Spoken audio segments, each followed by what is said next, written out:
हरे कृष्णा दोस्तों, आज का वीडियो उन लोगों के लिए बहुत इंपॉर्टेंस रखने वाला है जिन लोगों के माइंड में आ रहा है कि बिजनेस शुरू करना है, बिजनेस को शुरू करने के लिए पर उनके पास में इन्वेस्टमेंट नहीं है, तो वो बिजनेस कैसे शुरू करें। दोस्तों, आप हमारे चैनल पर जानते हैं मैन्युफैक्चरिंग के बिजनेस के स्टार्टिंग की सबसे सही नॉलेज की कैसे काम करना चाहिए, साथ ही सर्विस सेक्टर के बिजनेस के बारे में भी हम आपको बताते हैं। तो मैं आपको बताऊंगा कि मैन्युफैक्चरिंग सेक्टर में कैसे आपको लोन लेना है और कैसे आप सर्विस सेक्टर में भी अगर काम करना चाहते हैं तो उसमें क्या क्राइटेरिया रहता है आपके बिजनेस लोन के लिए। प्रधानमंत्री मुद्रा लोन एक ऐसी स्कीम है जहां पर आपको कोई गारंटी नहीं देनी पड़ती है। इस स्कीम के तहत आप अपना बिजनेस स्टार्ट करते हैं मैन्युफैक्चरिंग से, या फिर आप ट्रेडिंग से बिजनेस स्टार्ट करना चाहते हैं, या फिर आप अपने बिजनेस के लिए वर्किंग कैपिटल चाहते हैं, तो तीनों स्कीम्स के तहत आपको बिजनेस के लिए लोन मिलता है। आपके पास में बिजनेस के लिए कम इन्वेस्टमेंट है, आप चाहते हैं कि एक्चुअल में आपके पास में थोड़ा बहुत और इन्वेस्टमेंट हो, तो आप अच्छे से वर्किंग कैपिटल रख के साथ ही आप अपनी मशीनरी एंड प्लांट से बिजनेस स्टार्ट कर पाए, तो आप टर्म लोन ले सकते हैं। दोस्तों, आपको ये बिजनेस जो लोन मिलते हैं, एक्चुअल में बहुत से जो लोग हैं वो लोग ये कहते हैं कि गवर्नमेंट लोन नहीं देती है, पर मैं उन लोगों को एक बात कहना चाहता हूं कि अगर आप अपनी लाइफ में एफर्ट नहीं लगाते हैं तो आपको कुछ नहीं मिलने वाला है। तो लोन के लिए भी थोड़े बहुत तो एफर्ट लगाने पड़ेंगे, पर यह बात जो माइंड में आ रही है कि बैंक आपको लोन नहीं देते हैं, बैंक मैनेजर आपको कहीं ना कहीं अटका देते हैं किसी ना किसी डॉक्यूमेंट में, तो आज मैं आपको बताऊंगा कि आप अपना एक सटीक जो प्रोजेक्ट रिपोर्ट है वो कैसे बनाएंगे। देखिए, 3 स्कीम के तहत आपको ये लोन मिलता है। नंबर 1 जो स्कीम है वो है शिशु स्कीम। शिशु स्कीम में आपको 50,000 तक का इन्वेस्टमेंट अगर आपको करना है अपने बिजनेस में, तो आपको इस स्कीम के तहत आपको लोन मिलता है। किशोर स्कीम के तहत आपको 5 लाख रुपए तक के लोन मिलते हैं। अगर आप अपना बिजनेस मीडियम स्केल पर बिजनेस स्टार्ट करते हैं तो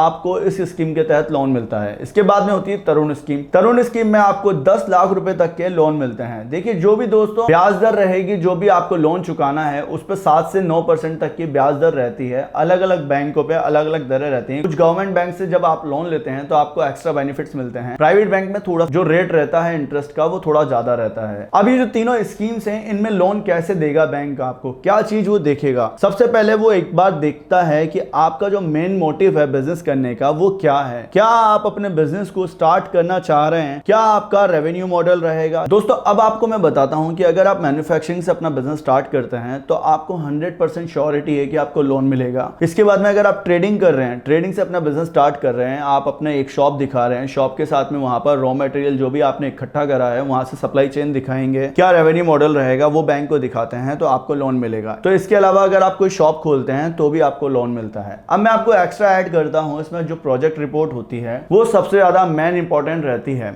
देखिए, बैंक आपसे हमेशा ये पूछता है कि एक्चुअल में आपका बिजनेस मॉडल क्या है, आपका बिजनेस प्लान क्या रहेगा, क्या आप अपने बिजनेस को जब एग्जीक्यूट करेंगे तो उसमें कितना रेवेन्यू रहेगा, साथ ही आपके पास में कितनी लेबर रहेगी, कौन सा मशीनरी एंड प्लांट आप परचेस करने वाले हैं, साथ ही आपका जो आपके फिक्स्ड कॉस्ट रहेंगे ये आपको अपनी प्रोजेक्ट रिपोर्ट में दिखाने पड़ते हैं। आपको ये दिखाना पड़ता है कि अगर आप 10 रुपए का प्रोडक्ट बेच रहे हैं तो उस पर 2 रुपए का जो प्रॉफिट है वो कैसे कमा रहे हैं, साथ ही आप कितने दिन में अपने बिजनेस का जो लोन ले रहे हैं वो टाइम पर वापस कर देंगे ब्याज के साथ में। ये सारी चीजें आपको सबसे पहले जो मेन रहता है वो होता है प्रोजेक्ट रिपोर्ट। अगर आपने अपने बिजनेस का एक बिजनेस प्लान के साथ में प्रोजेक्ट रिपोर्ट बना लिया है और जो आपका बिजनेस मॉडल है वहां पर आप ये पूरी बात बैंक को दिखा देते हैं कि आप इस तरह से पैसा अर्न करेंगे, तो वहां पर आपकी जो एलिजिबिलिटी होती है लोन मिलने की वो बढ़ जाती है। मोस्ट ऑफ द टाइम जो भी एंटरप्रेन्योर आते हैं वो देखते हैं कि अपने बिजनेस में उनको सबसे पहले लेना होता है पैसा बैंक से, और वो जो उनकी सोच रहती है वो होती है कि पैसे से ही बिजनेस हो जाएगा। पर बिजनेस करने के लिए आपको सबसे पहले बिजनेस को सीखना होता है। तो बिजनेस को सीखने के लिए आपको एक्चुअल में जब भी आप अपना बिजनेस स्टार्ट करें तो वहां पर स्मॉल स्केल पर करें। अगर आपके बिजनेस में अगर 10 लाख का आप इन्वेस्टमेंट करना चाह रहे हैं और आपको पॉसिबिलिटीज दिख रही है कि वहां पर 3 लाख से ही इन्वेस्टमेंट से बिजनेस स्टार्ट हो जाएगा, तो 3 लाख से करिए। उसके अलावा आप वर्किंग कैपिटल रखिए। अगर आप वर्किंग कैपिटल में ज्यादा पैसा रखेंगे तो आपके चांसेस रहेंगे कि आप बिजनेस में अच्छे से ग्रो करेंगे। इसके बाद में अगर आप 1 साल तक अच्छे से किस्तें देते हैं अपने लोन की, तो आप एक्सटेंड कर सकते हैं अपने लोन को,